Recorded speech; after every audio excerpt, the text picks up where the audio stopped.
Shalom, selamat pagi jemaat dikasih Tuhan. Kembali kita berjumpa dalam renungan pagi. Mari pagi hari ini kembali saya mengajak kita semua untuk merenungkan firman Tuhan. Supaya dengan firman Tuhan hidup kita akan terus dibangun. Dan kita pun akan semakin bertumbuh, diteguhkan dan dikuatkan dalam iman dan pengharapan. Sebab firman Tuhan adalah kebenaran. Firman Tuhan menjadi sumber kekuatan. Firman Tuhan pedoman dan penolong bagi hidup kita. Bahkan firman Tuhan jugalah yang akan senantiasa menuntun kita dan juga menerangi setiap langkah hidup kita. Ya, mari jemaat dikasih Tuhan, sebelum kita merenungkan firman Tuhan pagi hari ini, kita akan berdoa terlebih dahulu. Bapa di surga, kembali Tuhan pagi hari ini kami datang ke hadirat-Mu. Kami menaikkan segala puji syukur atas segala kebaikan-Mu, atas begitu besar kasih setia-Mu, begitu besar rahmat dan anugerah-Mu, berkat dan kemurahan-Mu, perlindungan Tuhan, penyertaan Tuhan, pertolongan Tuhan, dan bahkan juga pemeliharaan Tuhan atas seluruh hidup kami. Terima kasih ya Tuhan. Dan pagi hari ini kembali kami akan merenungkan firman-Mu. Mari Tuhan singkapkan dan nyatakan kebenaran firman-Mu. Dan Roh Kudus urapi kami semua ya Tuhan. Sehingga kami bisa menangkap, mengerti dan melakukan firman Tuhan di dalam hidup kami. Terima kasih ya Tuhan. Di dalam nama Tuhan Yesus kami bersyukur dan berdoa. Amin. Mari jemaat dikasih Tuhan, kita sama-sama buka Alkitab kita. Dan renungan pagi hari ini saya ambilkan dari Yohanes 11 ayat 14 dan 15. Saya bacakan. Karena itu Yesus berkata dengan terus terang, Lazarus sudah mati. Tetapi syukurlah aku tidak hadir pada waktu itu. Sebab demikian lebih baik bagimu, supaya kamu dapat belajar percaya. Marilah kita pergi sekarang kepadanya. Coba dikasih Tuhan, kisahnya tentang Lazarus yang mati. Bahkan sampai 4 hari. Dan nanti lanjutannya, Yesus pun membangkitkan Lazarus yang mati ini. Saudara bisa baca kisah keseluruhan dari perikop ini karena sangat menarik ya. Nah, dikatakan Lazarus sudah mati. Artinya selesai kan? Kalau sudah mati kan selesai. Tapi Tuhan Yesus berkata, tetapi syukurlah aku tidak hadir pada waktu itu, sebab demikian lebih baik bagimu. Sampai di sini aneh juga sepertinya pernyataan Tuhan Yesus ini. Lazarus mati, tapi Yesus berkata, ya syukur aku tidak hadir waktu itu, sebab dengan demikian itu lebih baik bagimu. Tuh, kok lebih baik? Lazarus mati kok lebih baik? Semua orang akan mengatakan bahwa kematian bukan hal yang baik. Orang berusaha supaya bagaimana hidup. Orang sakit saja diobat ya, berobat ke rumah sakit, ke dokter supaya sembuh, supaya tetap hidup. Tetapi ketika Lazarus ini mati, Yesus berkata berterus terang kepada murid-muridnya ini adalah lebih baik. Kenapa? Selanjutnya dia berkata, supaya kamu dapat belajar percaya.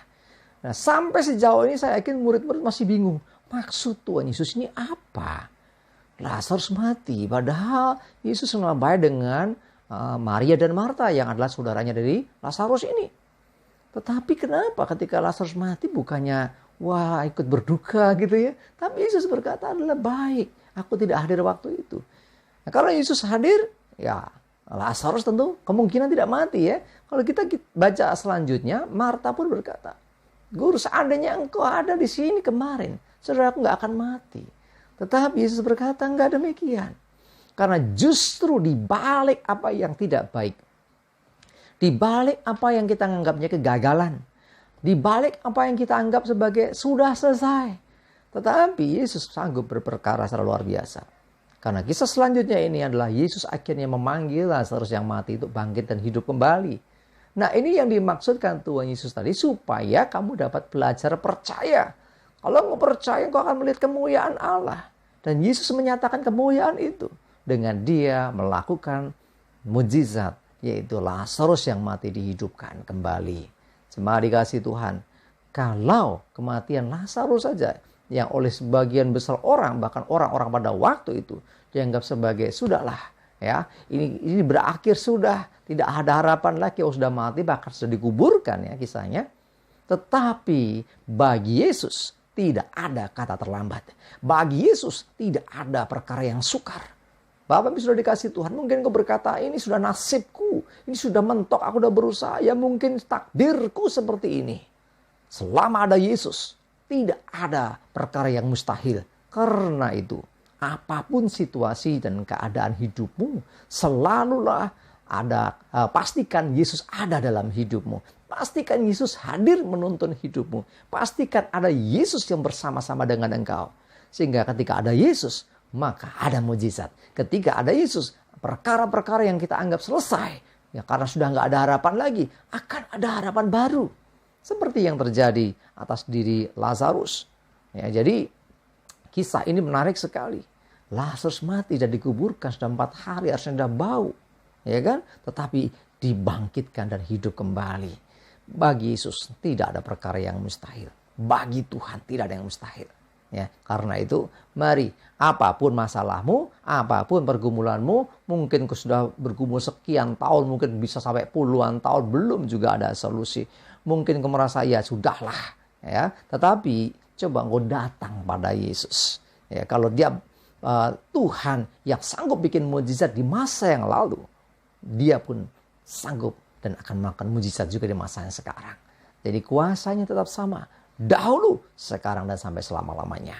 Jadi intinya adalah pastikan ada Yesus. Maka ada sesuatu yang besar, sesuatu yang dahsyat akan terjadi atas hidup kita. Mari jemaat dikasih Tuhan. Kita belajar sesuatu hari ini. Seperti yang dikatakan Yesus. Dalam keadaan yang tidak baik sekalipun. Dia berkata, adalah sebab demikian lebih baik bagimu. Kok lebih baik? Ternyata Tuhan mau nyatakan kemuliaan. Di balik yang tidak baik, Yesus sanggup menjadikan sesuatu itu menjadi baik kembali. Sebab tidak ada yang mustahil baginya. Kuncinya, ayo belajar percaya. Seperti yang dikatakan Tuhan Yesus kepada murid-muridnya. Amin. Kita berdoa. Tuhan terima kasih. Kami bersyukur hari ini kami belajar untuk beriman. Belajar percaya. Bahwa tidak ada kata terlambat bagi Tuhan. Tidak ada kata yang terlalu sukar untuk Tuhan melakukan sesuatu. Bahkan tidak ada yang mustahil bagi Tuhan. Kuncinya adalah kami mau terus belajar percaya kepadamu Tuhan. Dan biarlah Roh Kudus yang terus menuntun kami. Apapun pergumulan yang kami hadapi hari-hari ini. Biarlah Tuhan kami belajar sekarang Tuhan mempercayakan kepadamu. Sebab tidak ada yang mustahil bagimu. Dan Engkau sanggup melakukan segala perkara. Terima kasih Tuhan. Kami serahkan juga hidup kami hari ini. Mohon pimpinan dan penyertaan-Mu ya Tuhan. Dan dijauhkan dari kami segala celaka dan mara bahaya. Biarlah damai, sejahtera, dan berkat Tuhan menyertai kami semua. Terima kasih ya Tuhan. Di dalam nama Tuhan Yesus, kami bersyukur dan berdoa. Amin. Mari jemaat dikasih Tuhan, tetap semangat terus, maju terus dalam iman dan pengharapan. Selamat beraktivitas, Tuhan Yesus memberkati kita semua. Amin.